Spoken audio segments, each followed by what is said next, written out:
What's up, y'all? This is Billy from Perma Pastures Farm, giving you the latest update from the calamity in western North Carolina. Well, anybody that lives through things like this, you will ultimately, if you're even a little bit of a thinking person, you're going to say, okay, these are the things I got right, and these are the things that need profound improvement. Now, in my place, there's a whole lot of gaping holes that I'm not going to discuss right here in an open forum. I'll probably do it in the podcast, definitely at some point, and definitely cover most of it on Patreon. But yeah, just to kind of cover everything, we're still without power, but strangely enough, we have the internet. I'd like to know how that happens when you go out there and look at the distribution lines on your pole. You know, the one at the bottom, the black wire at the bottom. In this case here, I'm looking at it right now. That's our fiber optics. So we have fiber all the way up to this house. But I'd like to know, if the fiber is intact, why aren't the electrical lines intact? So, yeah, I'd like to know how all that's working. Because there's not a single pole around here that's down, but, you know, somehow we don't have power. But, I mean, at least on this area where I live, but the road all the way up to here, everybody has power, but we can stay up here for a long time. So one thing I do want to point out, folks, is that you can't rely or trust anybody in your government. If you want a real laugh, if it weren't so doggone tragic, listen to the NPR reports of when this whole thing started kicking off. They're covering national headlines, and you know, they're talking about trans testicles in this part of the country. They're talking about everything but what locally is unfolding, this calamity that was unfolding at the same time. And then apparently they had enough complaints about it where they decided, oh, maybe we better put reporters on the ground. But even then, it's still a little bit crazy. Now, granted, Asheville is not the biggest city in the world, but, you know, that's where the NPR station is located. And then when they do this is a good one. If you want like I said, it would almost be laughable if it weren't so doggone tragic. But listen to the city updates. I'm saying all this to tell you folks, don't rely on anybody in government, because all these DEI hires are painfully obvious every time you listen to an update from somebody who's somewhere in the city management. They all have these crazy titles or whatever. And then they get these guys in here. This one brother, I don't know. I mean, he sounded like he came from Death Row Records. It was like, yeah, well, they fitting to get it back up. You know, it is what it is. And then they talked to another DEI hire, I'm guessing, from, I don't know for sure, but I want to say Franklin County. She gets on there and she says, literally, we ain't got no updates. In the whole county, nobody's got any updates. I'm like, where do we go from here? What do we do? We make Snoop Dogg the mayor?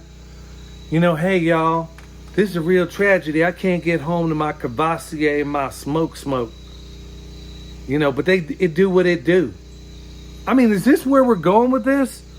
I mean, I'm sitting here listening to these press conferences, and either it's like, you got one side of the spectrum where, like I said, it sounds like somebody that came out of the rap community. And then you got the other end of the spectrum where it seems like somebody that was in the cast of the Apple Dumpling Gang with Don Knotts. This is like the biggest grabastic piece of disorganized amphibian caca I've ever seen in my life. And these are the people we put in charge. And I want to give the late R. Lee Ermia, a shout out for that little line. But these are the people that are in charge. Folks, if you think for a minute that you can rely on any of these nincompoops, and that's what most of them are. Every time I'm sitting here listening to this press conference, and I'm in there like, I'm like, good night, man. I can't believe people are relying on these folks. Folks, at the end of the day, you got to be, you and the circle, your mutual assistance group, and if you're not a part of one right now, and you're in one of the unaffected areas right now, you might want to be thinking about doing one, because let me tell you something. One of the biggest allures of people that move to this area and have moved to this area from a preparedness standpoint is the fact that the weather is fantastic nearly all year long. In fact, if you watch my videos, all through the summer, I'm wearing a t-shirt. Most of the winter, I'm wearing a t-shirt. Of course, I'm on a south-facing slope. But the weather is very, very pleasant here. Now, some of the people that are from here think these winters are awful. Got news for you. Go try it in Nebraska and Kansas for a while. They think the summers are hot. Well, I got news for you. Go try Texas for a while. It's not hot. It's not cold. The weather is just perfect here. And it's very, very, it's a temperate rainforest. These things don't happen here. They don't typically happen here. And that's part of the allure why so many people that are into preparedness and permaculture and practical living, why they come to this place. And it happened here. So the idea is, if you take nothing else away from this video, start your mutual assistance groups right now. Get that coalition of the willing, of people that are actual doers, not talkers. People that are actual doers, and put your communities together now. Don't wait until disaster strikes and then worry about, oh gee, what are we going to do now? How do we make this unfold? You know what? Take time. Turn your power off for a weekend and find out where the holes are in your game. Because truthfully, there's nothing that's catastrophic, but honestly, I'm seeing holes in my game, and this is a person, I've been at this for over 20 years, and I'm seeing holes in my game that honestly, I will fix. Sadly, during times like this, everybody says, oh, I'm never going to find myself in this position again. Well, 9 times out of 10, the power comes back on. They get busy with life. Other things take over, and you forget about it. Well, y'all, use this. Use what's unfolding right now, because it is an ongoing disaster. In fact, if you want to find out just how brain dead some people are, Michelle and I are out doing, let's call it wellness checks today. True story. This just happened hours ago. We're going around checking on some folks. Never met them before. Just kind of going door to door around here. And Michelle goes up to the door, and of course I got the truck right there, and I can hear everything. And she goes up, old timer answers, and says, she says, look, hey, do y'all have what you need? Do you have food? Do you have water? He says, well, I'm having to go over to the well and get it out by hand. But food, yeah, I got the old lady going down. She's going in Tennessee to go get some food if she can find it.